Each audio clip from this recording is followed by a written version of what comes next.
What is up, everyone? Sonic Theory here. I hope you guys are having a wonderful day. I'd like to go over a theory I've had for a while now regarding Sonic Frontiers, as we're yet to get a story trailer from this game. I know we all thought it was coming during Summer Games Fest. It hasn't dropped yet. We're going to have to wait a little bit longer, but hang in there, guys. Don't give up hope yet.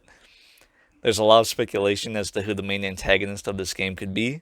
Once again, it could be Eggman, but I think that Sonic Team wants to go in a different route this time. So here's my theory as to why it might be Dr. Starline and who he is for those of you who don't know. Dr. Starline is the platypus villain that first appears in the IDW Sonic run.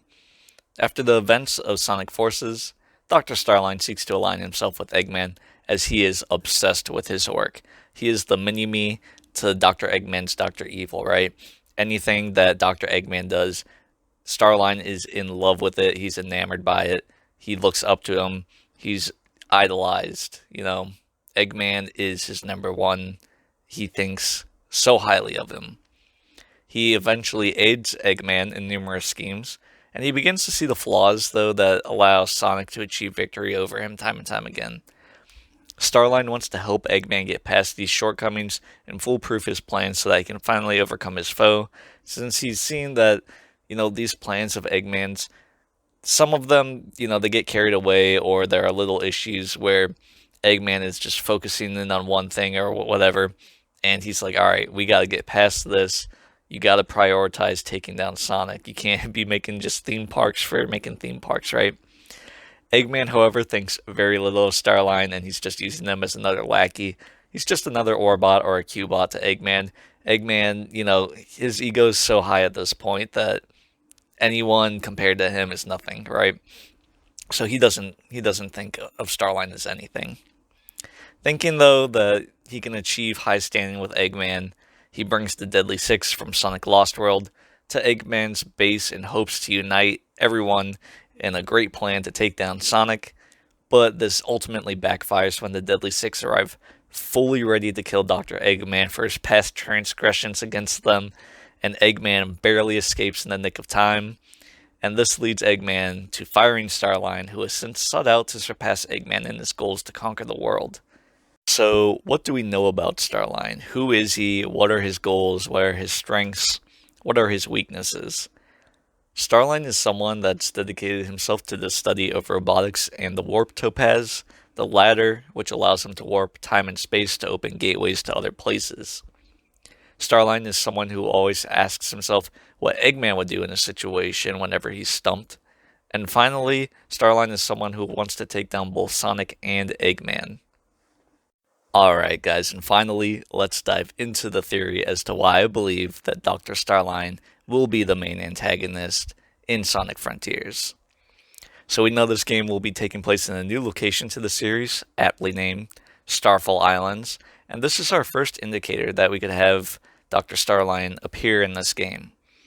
Eggman is someone who loves naming his creations after himself.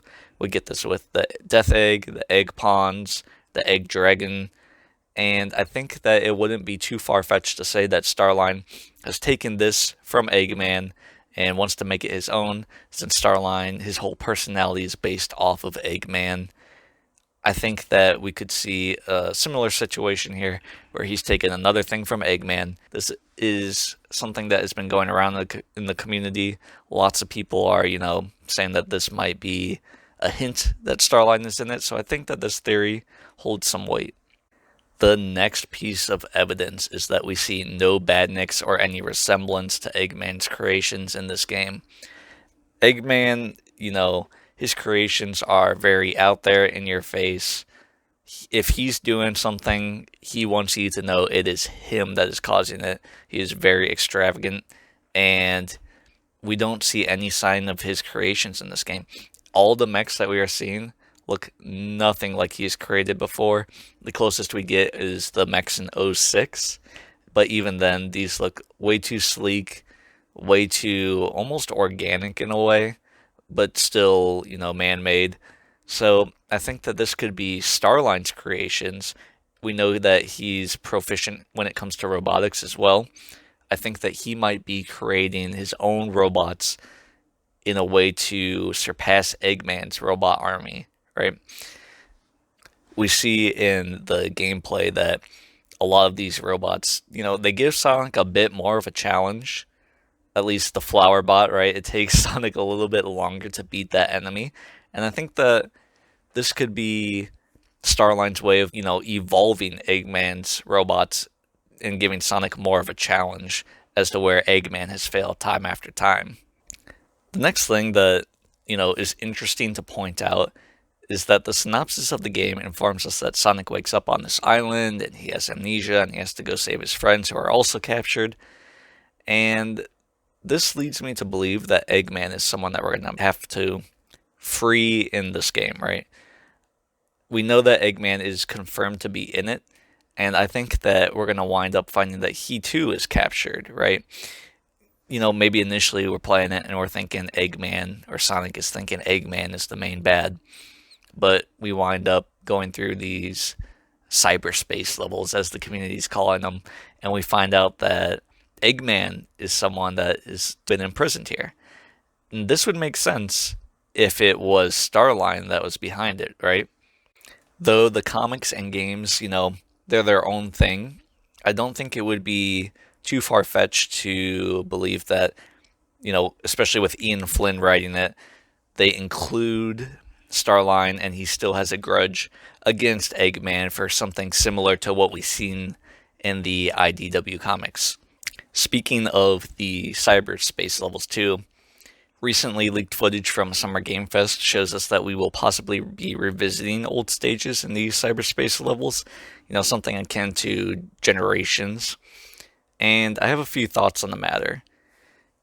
Could this be Starline using the Warp Topaz to somehow hide Sonic's memories or teleport him into the past? And maybe that's the reason why we're replaying these levels or going to parts of Sonic's past. Or could this be the work of Infinite? This is another character from Sonic's history, more recently, of course, but speculation, has led to a lot of fans actually believing that he might be a villain in this game. And I think he might be in cahoots with Starline. We know that Starline likes to bring back villains from the past. He loves Eggman's plans, even though he sees flaws in them. And just like he tried to bring the Deadly Six back because he thought, bringing them back and working with them might actually give Eggman a better chance to beat Sonic, we could see the same situation where he thinks, Infinite actually had a good chance to beat Sonic, and, maybe teaming up with him would be advantageous for both of them. Both of these villains have been burnt by Eggman in the past, and they have a lot to prove, so I think it would be interesting if they did form sort of a duo as to where Starline is the brains and Infinite is the brawn of the bunch. I think they could really, work well together, and this could explain as to why, Eggman, Knuckles, Amy, Tails, why they all get beat so quickly, and to why, when we start out the game, Sonic's in such a low place, he doesn't remember anything. And, I think that this would be a great way to frame the game, seeing those two back and being the main villains, being the center of attention instead of Eggman. But that's just my two thoughts on it, guys. What do you guys think? Will the main villain of the game be Starline? Is there enough evidence here to believe so? Do you guys think otherwise? Is it going to be Eggman again? Is it going to be someone completely new, someone that we haven't seen or heard of before? Let me know in the comments, guys. Thank you guys so much for watching. Thank you guys so much for subscribing. I really appreciate it all. I hope you guys have a wonderful day. Peace.